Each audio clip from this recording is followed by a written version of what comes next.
Cuando Pazuzu Algarad, de 35 años, fue arrestado en octubre de 2014 en relación con varias desapariciones sin resolver, nadie en su comunidad de Clemens, Carolina del Norte, se sorprendió. Algarad tenía un largo historial de problemas de salud mental, y los rumores sobre su casa de los horrores llena de muerte, descomposición y sangre habían circulado durante años. Pero su madre dijo que su hijo no era un monstruo, solo un hombre que no recibió la ayuda que necesitaba. Pazuzu Algarad alguna vez fue John Alexander Lawson, un chico estadounidense perfectamente común. ¿Qué hizo que Algarad se volviera un asesino a sangre fría? ¿Cómo terminó en este camino macabro, rodeado de abandono, autolesiones y podredumbre? En este documental, intentaremos desentrañar parte del misterio que rodea este caso, mientras examinamos la inquietante historia de Pazuzu Algarad y su casa de los horrores.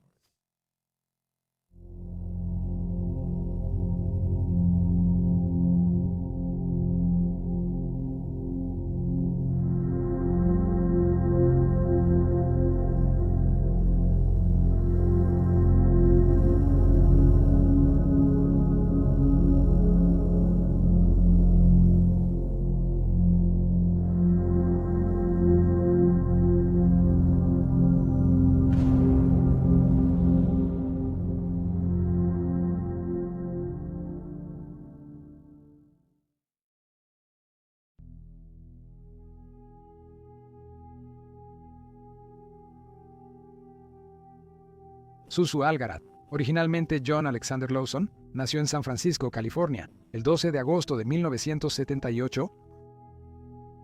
Los detalles de la infancia de Algarad son confusos. La documentalista Patricia Gillespie, creadora de El diablo que conoces sobre Algarad y sus crímenes, dijo que él afirmaba ser de Irak. Él le decía a la gente que su padre era un sumo sacerdote. Pero las personas que lo conocieron de niño lo describieron como un poco raro, un poco emocional. La principal información sobre la vida temprana de Algarad proviene de una evaluación psiquiátrica que tuvo que hacer en 2010 tras ser acusado de cómplice en un caso de asesinato. La evaluación, filtrada por la oficina del secretario del condado de Forsyth, reveló que Algarad dijo haber nacido de padres no casados. No conoció a su padre ni a su media hermana mayor. Fue criado por su madre y sus familiares y observó que no tenían estabilidad financiera. En su adolescencia, se mudó con su madre a Carolina del Norte. Sin embargo, su madre, Cynthia James, ha declarado que en realidad estaba casada con el padre de Algarad en el momento de su nacimiento. Ella aclaró que se mudaron a Carolina del Norte cuando él tenía apenas 2 años y se separaron cuando él tenía alrededor de 8. El padre de Algarad también enfrentaba alcoholismo y abuso de sustancias. Al final, terminó pasando su vida entrando y saliendo de la cárcel y no pudo mantener económicamente a la familia. Cynthia se casó de nuevo cuando su hijo tenía 12 años, pero duró poco. En la escuela no tuvo mayores problemas, pero sí dificultad en matemáticas y requirió ayuda extra. Su agorafobia surgió aproximadamente a los 16 años. En la evaluación, Algarad negó abusos o descuido en su infancia y dijo no conocer problemas de salud mental en su familia. Sin embargo, admitió que tenía un tío que tenía problemas de abuso de sustancias y que tuvo problemas con la ley. Según el propio Algarad, abandonó la escuela en 9º grado, es alrededor de los 15 años, porque fue cuando comenzó su fobia hacia las personas. Fue mal estudiante antes de dejar la escuela y confesó que estuvo hospitalizado por problemas de salud mental a los 13 años. Cynthia supuestamente lo mandó a buscar ayuda porque tenía problemas. También declaró que había empezado a beber alcohol a esa edad. Algarad declaró que en ese momento le habían diagnosticado agorafobia, señalando que cuando estaba fuera de su casa, su ansiedad se volvía tan intensa que se desmayaba. También le diagnosticaron esquizofrenia, porque me pongo paranoico pensando que alguien quiere hacerme daño, y lo que él llamaba depresión maníaca, o lo que hoy se conoce más comúnmente como trastorno bipolar. Afirmó que sufría cambios de humor como resultado y agregó, pero no por cosas pequeñas. Algarad también observó que nunca había experimentado ideas suicidas. También se señaló en su evaluación que Algarad era un bebedor empedernido en su vida adulta, afirmando que consumía un paquete de 12 cervezas al día, ya que eso simplemente me calma, y admitió que sufría temblores si dejaba de beber por un periodo prolongado. Sin embargo, su informe era confuso porque no lograba mantener su historia coherente. Daba declaraciones contradictorias sobre el tratamiento que recibió durante años por su salud mental. Aunque antes afirmó que no le habían recetado medicamentos y que solo había recibido un tratamiento cuando era adolescente, después declaró que recibió atención de salud mental por primera vez a los 26 años, porque fue cuando la agorafobia empezó a manifestarse con mucha fuerza. En otra charla, dijo que asistió a un programa de tratamiento años antes, pero lo dejó por problemas de transporte. Aunque le recetaron medicamentos por esa época, dejó de tomarlos porque lo hacían sentirse como un zombi. Cabe destacar que a los 23 años, Algarad fue arrestado por conducir ebrio. Fue arrestado en sus 20s por agredir a una mujer. Antes de su arresto en 2010, solo estuvo un día en la cárcel. Tras mudarse a Carolina del Norte en su infancia, Algarad y su madre se establecieron en Clemons, un pequeño pueblo religioso del condado de Forsyth, donde la mayoría asiste a la iglesia cada semana. Es una zona devastada por el desempleo y la falta de perspectivas, donde los jóvenes luchan por encontrar trabajo o alguna forma de entretenimiento en el pueblo. Cynthia sabía de los problemas de su hijo y buscó ayuda psiquiátrica, pero al acabarse los fondos no pudo seguir pagando a profesionales. Más tarde ella diría: «Tienes que recordar las cosas buenas y yo bloqueo cualquier cosa mala». Él no era un ángel de ninguna manera, pero tampoco era una mala persona ni un monstruo, o como sea que la gente lo haya llamado. A partir de mediados de los años 90, los locales pronto se dieron cuenta de la reputación de Algarad, quien aún era oficialmente John Lawson, pero se hacía llamar Pazuzu, como el demonio de El Exorcista. Cambió su nombre legalmente hasta 2002. Intentó verse intimidante tatuándose la cara, limándose los dientes en punta, supuestamente bajo los efectos de metanfetamina, y presumía de hacer sacrificios de animales con frecuencia. Incluso dijo que controlaba el clima. Según su evaluación psiquiátrica de 2010, Algarad dijo que desde los 17 años había estado practicando una religión sumeria, aunque admitió que él era la única persona que la practicaba. Durante su evaluación, se mostró bastante preocupado de no poder realizar un ritual necesario durante la luna negra, y su madre agregó que se trataba de un sacrificio animal que él necesitaba completar. Se informa que ella temía que él se suicidara si no podía hacerlo. En algún momento de su adultez, Algarad dejó de bañarse. Durante su evaluación, dijo que solo se bañaba una vez al año y casi nunca se cepillaba los dientes. Creía que la higiene personal quitaba defensas al cuerpo contra infecciones y enfermedades. En sus 20s, Algarad trabajó brevemente en una empresa de jardinería, pero pronto dependió de cheques por discapacidad tras ser diagnosticado con agorafobia. Se mudó al 2749 de Nob Hill Drive con su madre, convirtiendo el lugar en un centro social para inadaptados y marginados. Para entonces, su fama de hombre extraño y de mal carácter era innegable, pero la gente seguía atraída por él. Nate Anderson, seguidor de Algarad antes de los asesinatos, lo describió como alguien con carisma retorcido y dijo que, aunque no atraía a todos, sí a quienes tenían problemas para encajar en la sociedad. Más tarde señaló: «Su aura es muy embriagadora. Te sientes libre y poderoso con él.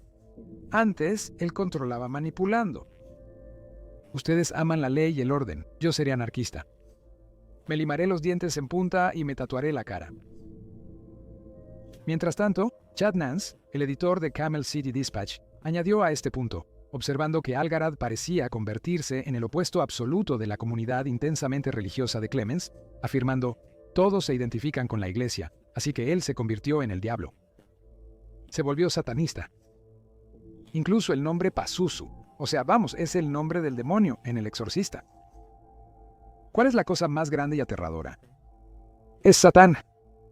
Chad agregó que estaba claro que Algarad tenía una personalidad muy cuidadosamente creada, que era una pequeña mezcla de Manson, un poco de Anton LaVey, un poco de heavy metal de los años 80, ya sabes, cosas tipo Six, y ahí lo tienes.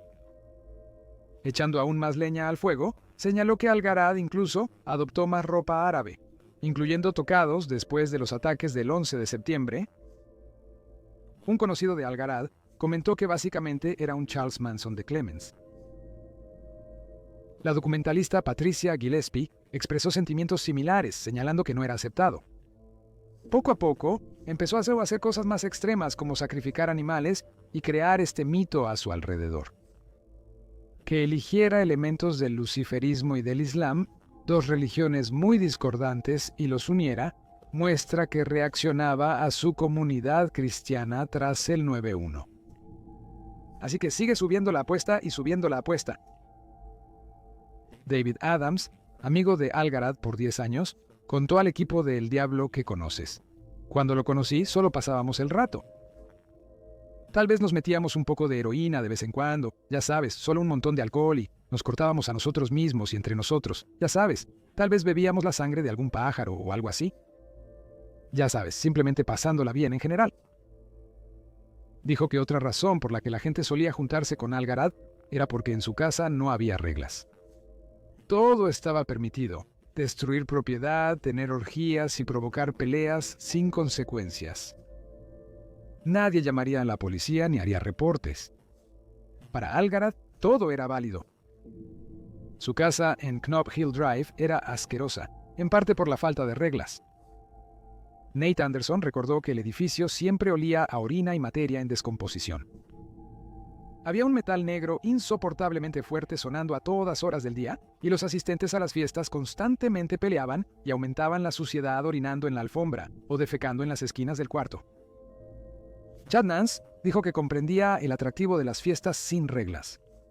Mientras la gente en el pueblo luchaba por encontrar trabajo y juntar suficiente dinero para pagar la renta, probablemente era un cambio de ritmo refrescante estar en un ambiente donde se fomentaba la destrucción. No existía el juicio ni la presión, y los asistentes recibían drogas libremente. Algarad también fue conocido por aprovecharse de adolescentes mayores. La mayoría de sus novias recién salían de la preparatoria y eran vulnerables e inexpertas. Amber Birch era una de esas novias y conoció a Algarad tras terminar la preparatoria. Su mejor amiga, Cady, recordó que Birch dio un giro de 180 grados después de conocer a Algarad, convirtiéndose en una versión completamente diferente de sí misma. Dejó de bañarse, se afeitó las cejas y limó sus dientes en punta para morder animales más fácilmente. Cady dijo que la pareja solía cortarse para beber su sangre y también la de animales. Cuando Cady conoció a Algarad en julio de 2009, la interacción fue escalofriante. Ella notó el olor horrible en su casa y le dijo que olía a muerte. Respondió riendo que eran los cuerpos en el sótano.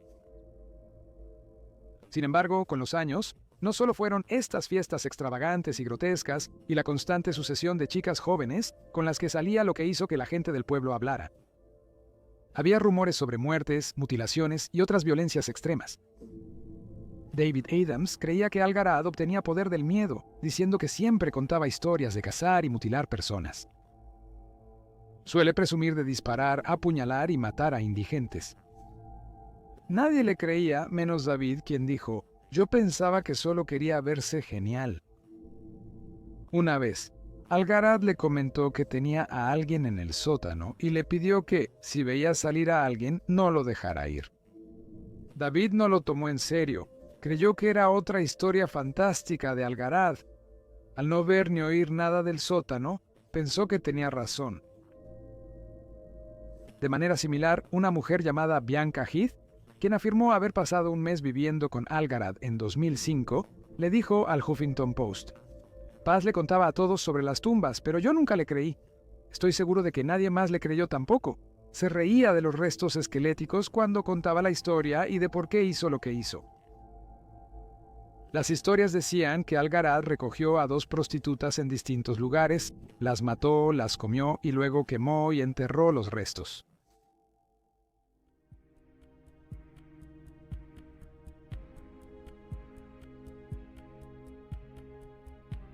Josh Wetzler tenía 22 años cuando conoció a Stacy Carter, de 25, mientras ella viajaba por Olympia, Washington, en 1999. Al reflexionar sobre cómo se enamoró de Josh, Stacy recordó que él era un amante de los animales, montaba a caballo, era divertido, extrovertido y agradable. Tras conocerse, la pareja se hizo inseparable y rentó una camioneta para recorrer el país. Josh, según cuentan, era un caballero que solía hacerse amigo de marginados e inadaptados. Finalmente, él y Stacy se establecieron, compraron un terreno juntos donde planeaban construir una granja de caballos y un centro de rehabilitación. Pero en 2007 empezaron a atrasarse en los pagos de la hipoteca, y a sus dificultades financieras se sumó el hecho de que Stacy había quedado embarazada. La pareja perdió la granja en 2008 y en los meses siguientes la relación entre ambos comenzó a desintegrarse. Stacy encontró empleo en otra granja de caballos, mientras Josh se mudó a un remolque y por problemas financieros pensó en vender marihuana y hongos. Cometió el error de recibir hongos por correo, lo que llevó a una investigación, ya que las autoridades encontraran las sustancias ilegales en su casa. Josh fue declarado culpable de un delito grave en febrero de 2009. Su arresto causó gran impacto en Clemens, y tras ser condenado, tuvo problemas para encontrar trabajo. Stacy vio a su expareja por última vez en julio de 2009.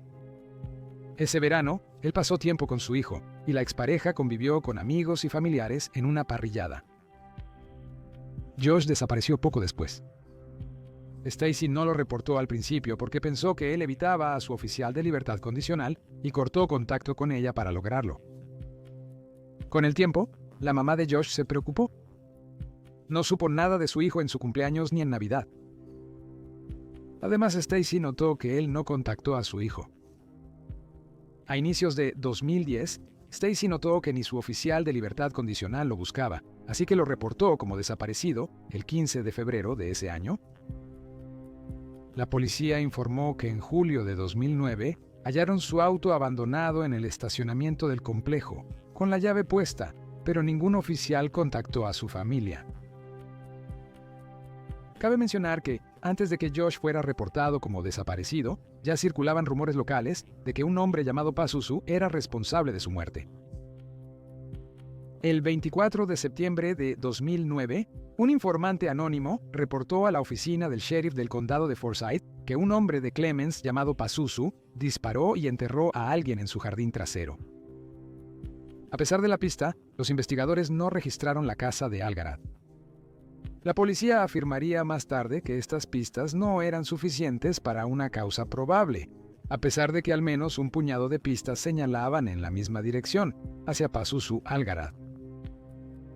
Sylvia Lebo le contó a El Diablo que conoces que Josh fue atrapado por Pazuzu Algaraz y Amber Birch en el sótano de la casa de Algaraz. Lo dejaron sin comer varios días y le cortaron las extremidades antes de enterrarlo en el jardín. Sylvia dijo que la forzaron a ver un video casero de Birch y Algaraz, donde este último usaba una bandana ensangrentada que era de Josh. Preocupada por los rumores que estaba escuchando, Sylvia intentó hablar con los habituales de la casa de Algaraz y grabar sus respuestas buscando información que pudiera probar que el rumor era cierto, o al menos darle a la policía suficiente razón para registrar la casa. Aunque sí fue a la oficina del sheriff con lo que sabía, no tomaron en serio a Sylvia.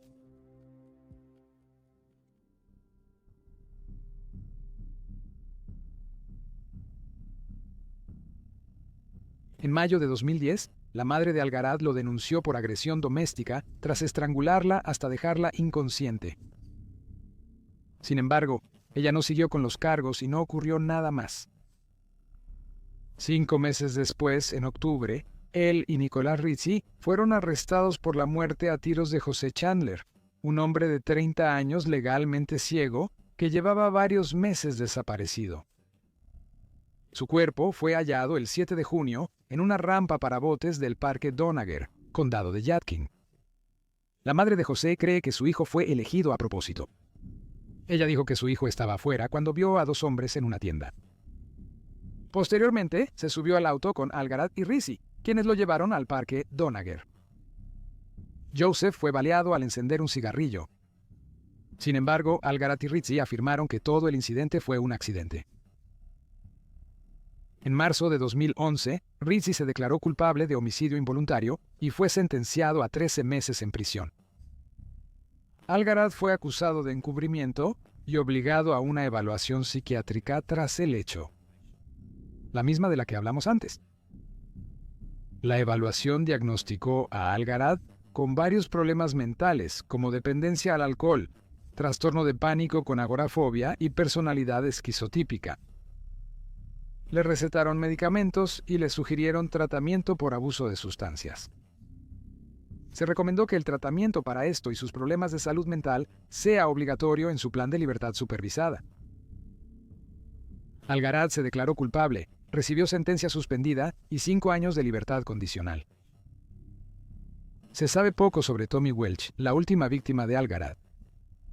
Era un hombre de clase trabajadora que apenas llegaba a fin de mes, pero disfrutaba estar con su familia. Le interesaban mucho los autos y era el mayor de 3 hermanos. Cuando Josh desapareció en octubre de 2009, 3 meses antes, ya planeaba reunirse con la familia en el departamento de su hermano en Clements. La última vez que se le vio fue a las 7:30 de la tarde, a principios de octubre, en una gasolinera. Después desapareció.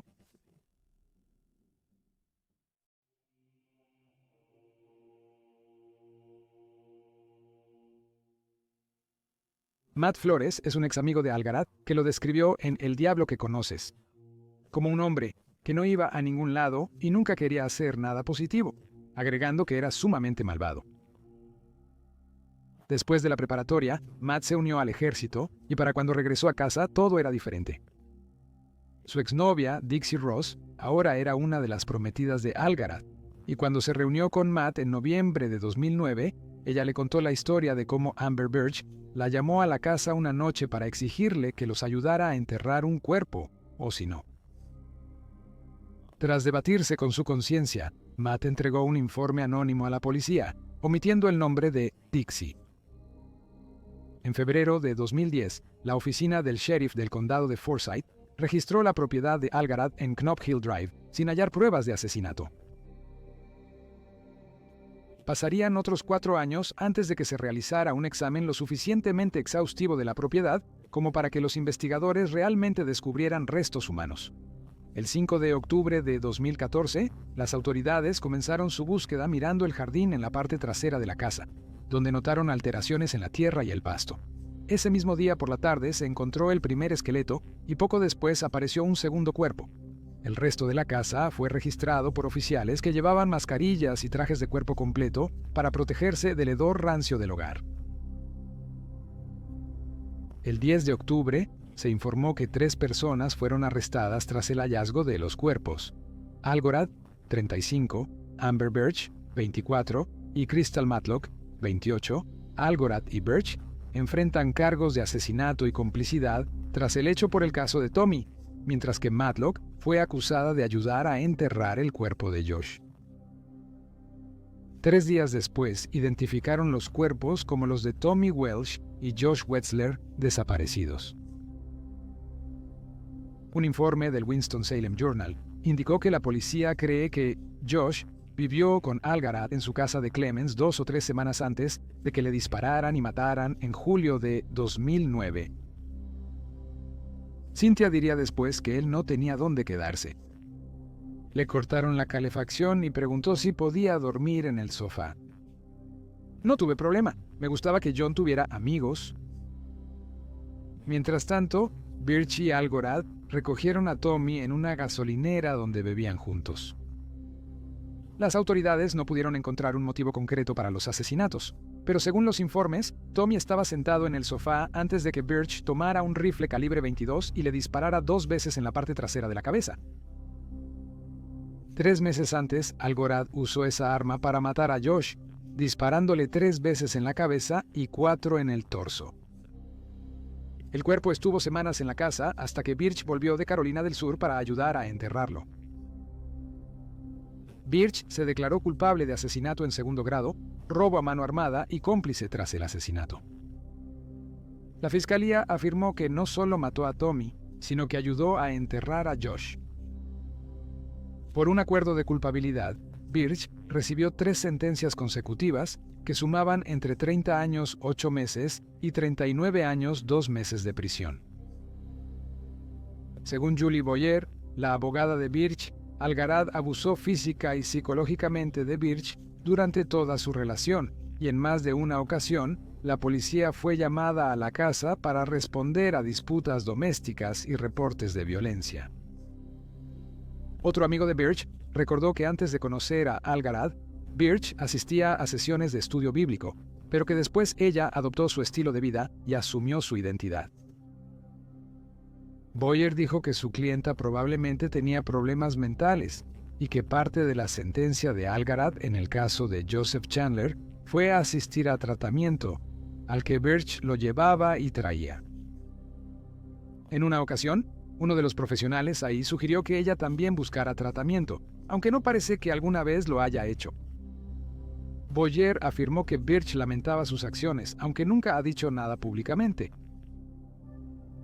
Crystal Matlock, mientras tanto, se declaró culpable de conspiración como cómplice después del hecho en un asesinato en primer grado. Le dieron una condena de 3 años y 2 meses a 4 años y 10 meses de prisión. El 28 de octubre de 2015, cerca de las 3 de la mañana, Algarad fue hallado sin responder en su celda de la prisión central de Raleigh mientras esperaba juicio. El personal médico intentó reanimarlo, pero fue declarado muerto a las 4 de la mañana. Pronto circularon rumores entre los residentes de Clemens de que Algarad se había herido el brazo con sus dientes limados y roto una arteria. Desafortunadamente, las autoridades no ofrecieron mucha más claridad sobre la situación. En la conferencia de prensa sobre la muerte de Algarad, se brindó poca información a los periodistas.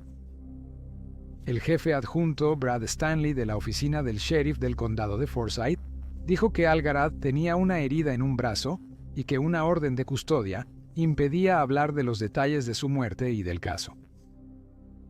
Las autoridades no pudieron responder a las preguntas de los periodistas sobre si había o no circunstancias sospechosas, cómo fue su comportamiento antes de su muerte y si anteriormente había intentado quitarse la vida.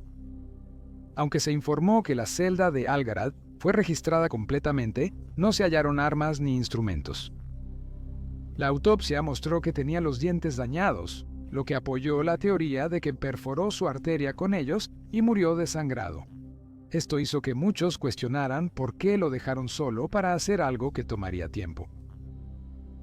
La madre de Josh, Martha, expresó su decepción de que nunca recibiría respuestas sobre por qué su hijo fue atacado, y agregó: "Eso solo me demuestra que él sabía lo que había hecho y que no quería ser responsable de sus acciones".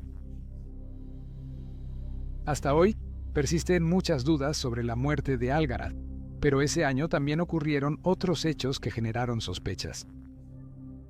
En la audiencia de Amber Birch, se reveló que Cynthia, madre de Algarad, se preparaba para trabajar cuando oyó un golpe. Al salir de su cuarto, vio a su hijo de pie con un arma apuntando a Josh. En vez de llamar a la policía, Cynthia optó por volver a su habitación y seguir preparándose. Cuando salió de nuevo, su hijo supuestamente le dijo que se aseguraría de que Josh estuviera muerto. Los detectives dijeron que tras el asesinato de Tommy Welsh en octubre, Cynthia vio a Birch y otra mujer llevando el cuerpo al jardín trasero.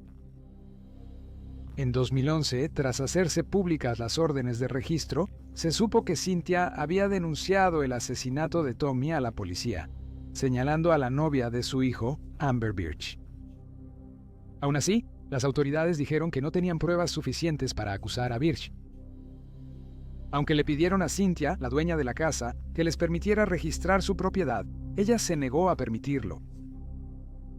Creen que ella intentaba proteger a su hijo. Como resultado, no se tomó ninguna otra medida. Hasta el día de hoy, no está claro por qué Cynthia nunca ha sido acusada en relación con las 2 muertes.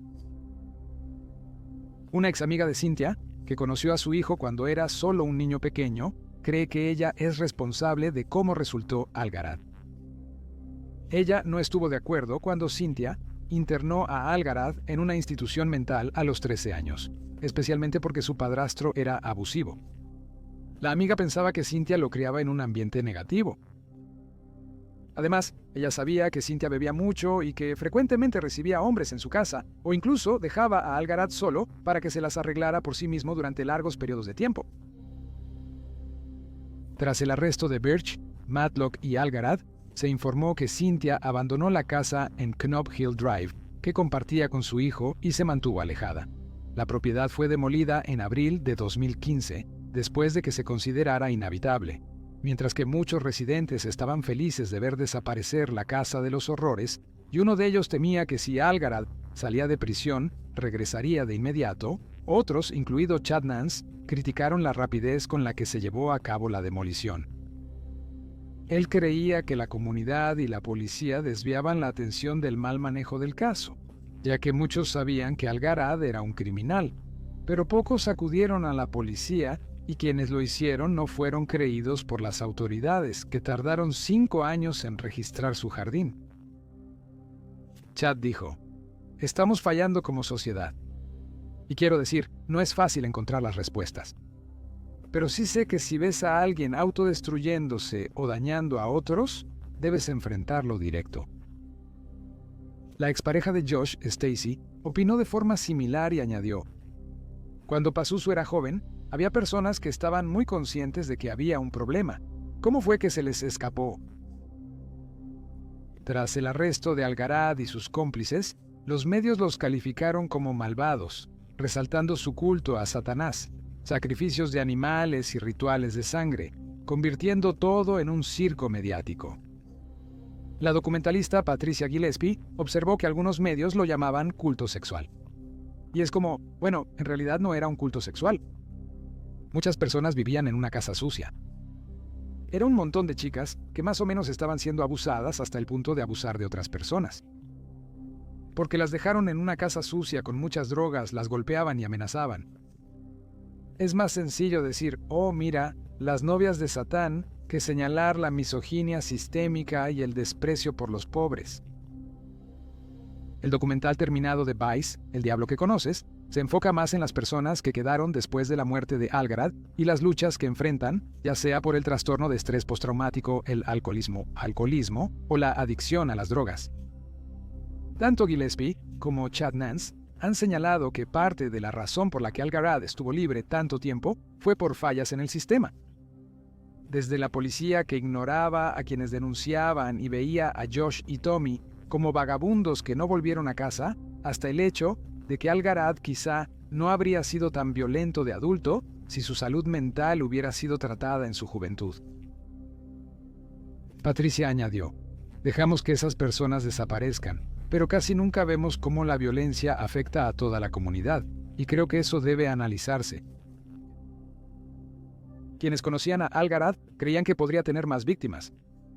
Sin importar si hubo más víctimas, sus acciones fueron sumamente destructivas para la pequeña comunidad de Clemens, que ahora debe reconstruirse.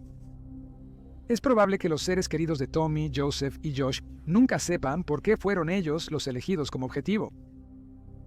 Martha Wetzler declaró que Algarad tomó el camino de los cobardes cuando murió y agregó: "Esperemos que arda en el infierno".